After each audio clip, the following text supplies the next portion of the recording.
Assalamualaikum warahmatullahi wabarakatuh.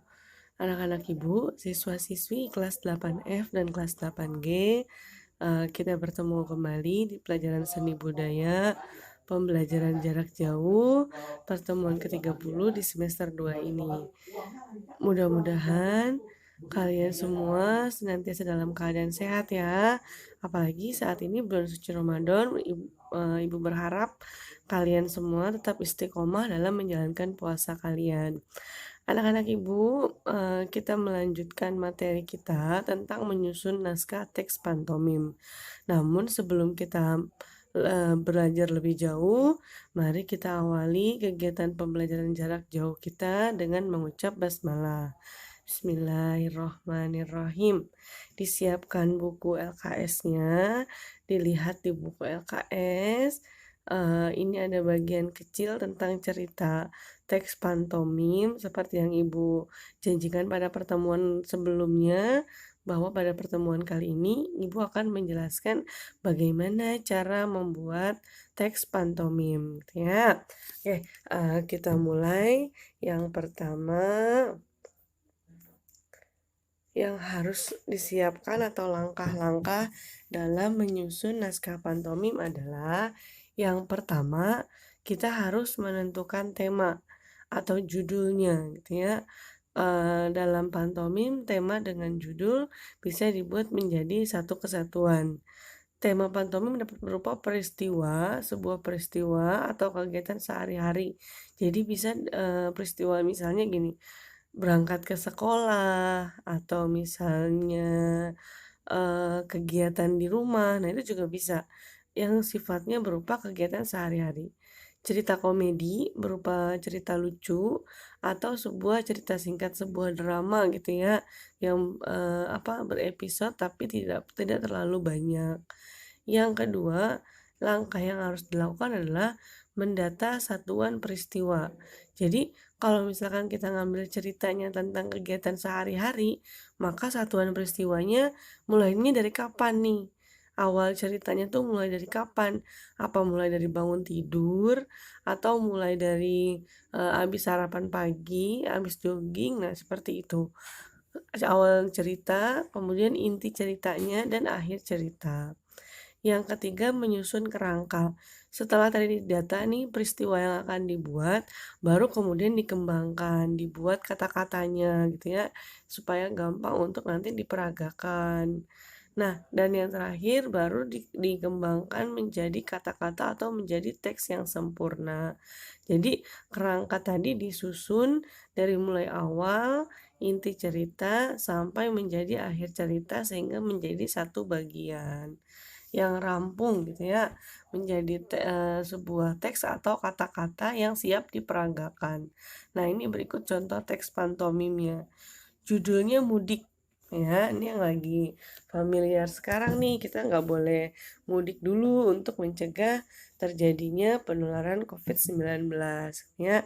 Nah, ini ada ceritanya, mudah-mudahan ceritanya bisa menghibur kamu, ya.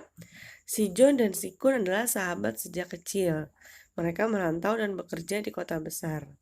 Hari ini mereka berencana mudik pulang ke kampung halaman menggunakan kereta api. Nah, ini merupakan awalnya cerita, gitu ya. Jadi, pertamanya gitu, Mudik adalah judul, kemudian pembuka ceritanya dimulai dari si John dan si Kun. Berarti ada dua orang yang ceritanya sedang bersiap-siap untuk mudik gitu ya, atau pulang kampung ke halaman. Nah, setelah selesai berkemas, berarti peragaan pantomimnya pura-pura masukin barang ke dalam tas gitu ya. Setelah selesai berkemas, mereka bersiap naik motor. Namun, baru beberapa meter, motor mereka mogok tidak mau menyala. Mereka berusaha menyalakan motor dengan segala cara mereka lakukan. Alhamdulillah, motor menyala, mereka pun melaju ke stasiun. Berarti peragaan pantomimnya seperti apa? Pertama mereka mengepas baju, gitu ya. Pura-pura masukin baju dalam tas. Lalu setelah itu mereka siap-siap nih nyalain motor, gitu ya. Pura-pura bunyi suara motor, bunyi gas motor yang sedang digas, lalu mereka naik motor dan tiba-tiba motornya berhenti. ya. Lalu mereka pura-pura benerin motornya, misalnya diutak-atik gitu ya sampai motor mereka nyala dan sampai di stasiun. Dan mereka pun sampai di stasiun. Oh tidak, bel tanda kereta berangkat sudah berbunyi. Mereka bergegas berlari, namun ternyata mereka terlambat. Jadi ekspresi ketika mereka sampai di stasiun dan keretanya sudah datang gitu ya. Kereta yang menuju kampung halaman telah berangkat. John kesal gagal naik kereta sehingga harus menunggu kereta selanjutnya. Si John menyalahkan si Kun untuk mengusir bosan si John membeli koran. Nah, berarti kan ekspresinya itu mereka udah sampai, tapi mereka kaget karena terlambat.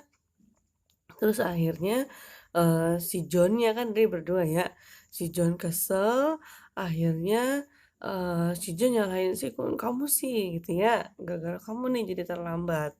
Nah, lalu daripada bosen, si John kemudian membeli koran, berarti pura-pura sambil membaca koran gitu ya.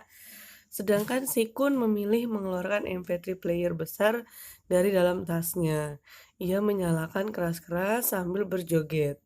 Melihat aksi spontan si Kun, si John mengambil kamera video dan merekamnya untuk diupload ke YouTube. Jadi ngelihat temennya marah gitu ya, si Kun memilih untuk menghibur temennya gitu ya sambil joget-joget, nyanyi sambil joget.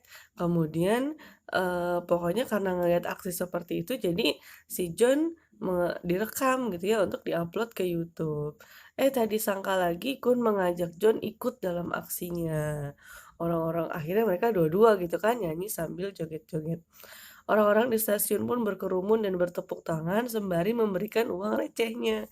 Jadi justru mereka berdua dikira sebagai orang yang lagi ngamen gitu ya, bukan orang yang sedang nunggu kereta api yang terlambat gitu ya. Nah, ini puncak dari ceritanya. Jadi, dua paragraf ini merupakan bagian dari inti cerita. Kalau tadi paragraf pertama awal cerita, nah ini yang kedua merupakan inti dari ceritanya. Jadi inti dari ceritanya adalah mereka naik kereta terlambat sambil menunggu mereka mendengarkan musik sambil berjoget-joget bahkan sampai dikira sebagai seorang pengamen gitu ya. Nah, kemudian penutupnya seketika itu kereta lewat. John berhasil naik, sedangkan Kun tergopoh-gopoh berlari mengejar kereta si John. Mengejar kereta gitu ya. Jadi ini harusnya koma. Si John berupaya membantu temannya si Kun. Dengan berusaha keras, si Kun akhirnya bisa menggapai tangan si John. Jadi ceritanya karena si Kun harus beresin MP3 playernya dulu gitu ya. Akhirnya dia larinya tergopoh-gopoh nih buru-buru gitu ya. Akhirnya si Kun berhasil menolong si John dengan menggapai tangannya gitu ya di kereta. Berarti ekspresinya kan kira-kira si Kun lagi lari gitu ya. Pura-pura lari terus tangannya kepegang sama si John gitu ya. Akhirnya mereka pun berhasil naik kereta api menuju kampung halaman. Udah nih tamat gitu kan. Ya kita doakan saja semoga lebaran tahun ini mereka sudah sampai. Amin. Selesai deh ceritanya gitu ya. Nah, karangan ini dibuat oleh Jaiful Rohman pada bulan Maret tahun 2017.